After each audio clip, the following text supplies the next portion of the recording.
Donc, on a décidé aujourd'hui d'inviter, dans le cadre des salons politiques, et je vais vous expliquer très court ce que c'est un salon politique, c'est qu'on organise dans différents quartiers à Bruxelles.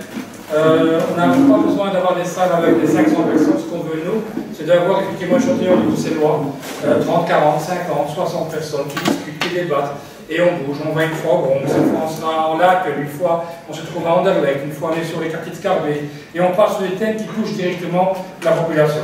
Et donc aujourd'hui j'ai l'honneur d'inviter, d'avoir à nos côtés deux chercheuses qui ont fait un travail assez remarquable sur vous voyez le titre là, Belgo-Marocain, agriculture, portrait de nos concitoyens, marocains, tous ces belges, les importés venant de Meerburg, qui a été dirigé par Corrie Torkens et Ilk Adam. Je vais peut-être présenter nos trois personnes qui sont autour de la table. J'ai été sur Wikipédia, donc j'ai essayé de sortir ce qu'il y avait. Donc si je fais une erreur, et Marguerite et mes collaboratrices ont préparé ça d'une manière professionnelle, mais je vais quand même citer ce que moi j'ai retenu. Donc, Corrie Torkens, qui se trouve ici au milieu, est docteur en sciences politiques et sociales de l'Université libre de Bruxelles, donc l'ULB, est chargée de recherche au FNRS, et chercheuse au Métis, je ne sais pas si c'est comme ça qu'on va le citer, à l'ULB. Et ses travaux portent sur l'inscription de l'islam dans la société belge, et notamment dans le régime des reconnaissances des cultes, et bien d'autres travaux qu'elle aura l'occasion de peut-être expliquer tout à l'heure. Ilk Adam est docteur en sciences politiques et sociales. Ilk Adam est chercheuse postdoctorale à l'Institut for European Studies de la VUB et enseigne à l'ULB. Sa thèse doctorale dont est issue cet ouvrage a été couronnée par le prix Charles Ullens 2012 pour la recherche sur les politiques d'immigration et d'intégration décernée par la Fondation Roi Baudouin. Alors, troisième intervenant, notre éminent juriste, qui est ici à côté de moi.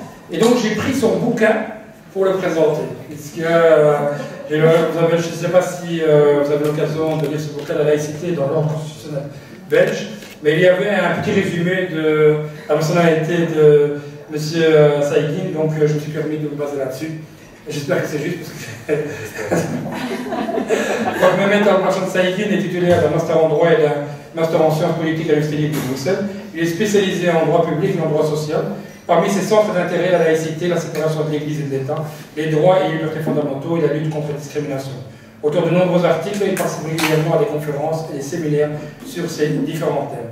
Je pense que j'avais préparé tout un reading, mais je pense que ce n'est pas l'objectif principal. Je pense que le plus important, c'est qu'on puisse informer justement les personnes qui sont déplacées aujourd'hui. En tout cas, je vous remercie d'être présents et je donne immédiatement la parole à une des deux chercheuses, je ne sais pas qui va commencer. Donc voilà, à vous là. Donc un petit mot d'abord sur la méthode. La méthodologie s'est faite en deux temps. Il faut d'abord savoir que c'est une enquête qui nous a été donc commandée par la Fondation Roi Baudouin et qui a été réalisée sous sa direction d'une certaine manière. Et donc c'était aussi pour actualiser des études que la Fondation Roi Baudouin a menées en 2007 sur les belgo-turcs et en 2009 sur les belgo-marocains. Donc il faut comprendre que pour partie, la mission nous était demandée d'actualiser ces études.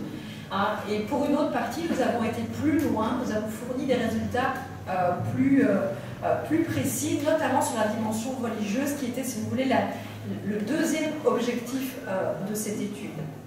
Alors, première méthode, c'est un sondage qui a été réalisé par la société Ipsos, un sondage quantitatif. Il faut savoir qu'il y a eu plus ou moins 20% de numéros de téléphone mobile qui ont été utilisés, que 10% des entretiens téléphoniques se sont faits en arabe, marocain ou en turc, dans la langue d'origine.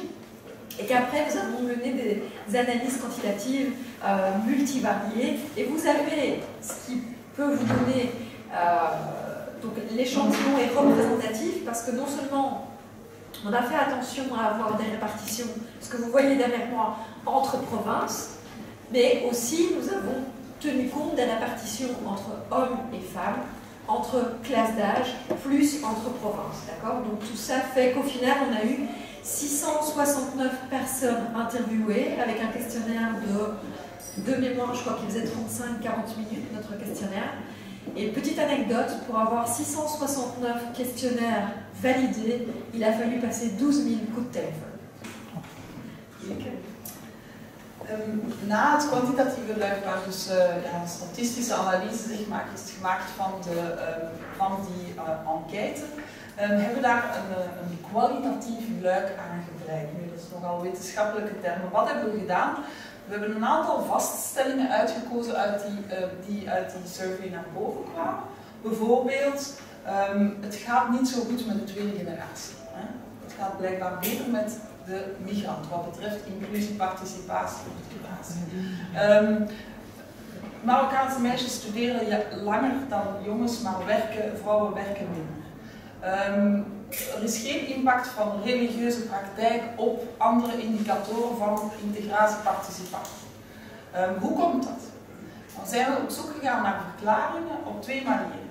We hebben interviews afgenomen met sleutelfiguren uit personen die zelf van Marokkaanse en Turkse herkomst zijn en tot een zekere elite behoren, dus politici, mensen die actief zijn in het middenveld, artiesten, academische journalisten, die ook de gewoonte hebben om over die zaken na te denken en ook contact hebben met de bestudeerde groep door hun eigen herkomst, familie, vrienden en kennissen.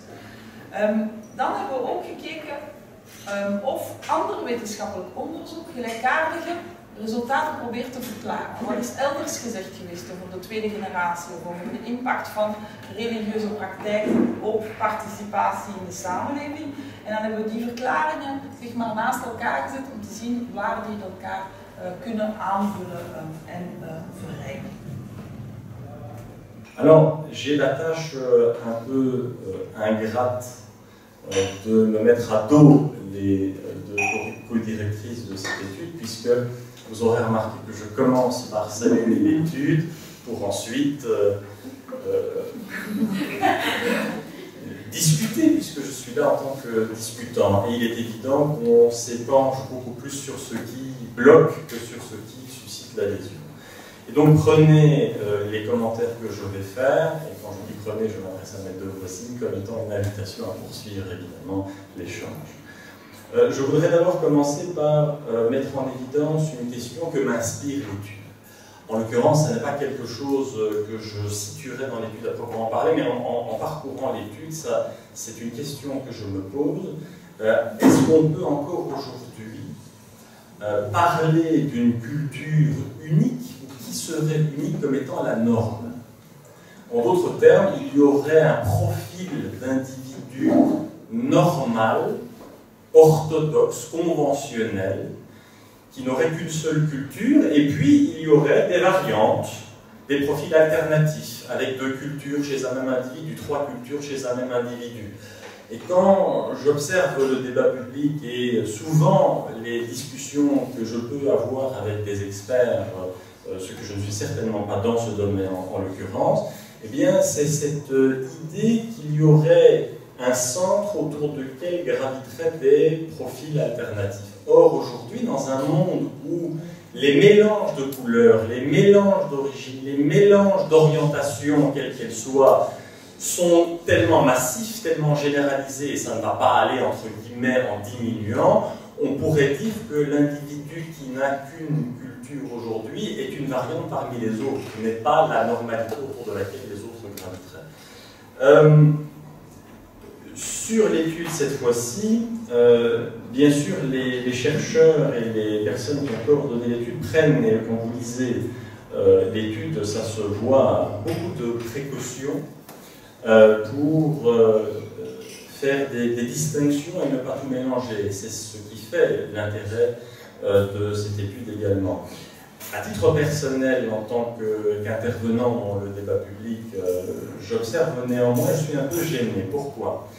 Parce que l'étude mêle quand même une analyse de deux origines ethniques, la turque et la marocaine, et en même temps analyse un fait religieux, l'islam en l'occurrence.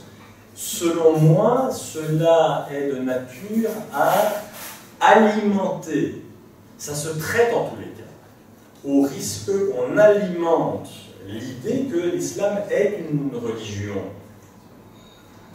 intrinsèquement liée à ses origines. et donc en quelque sorte une religion exogène, étrangère.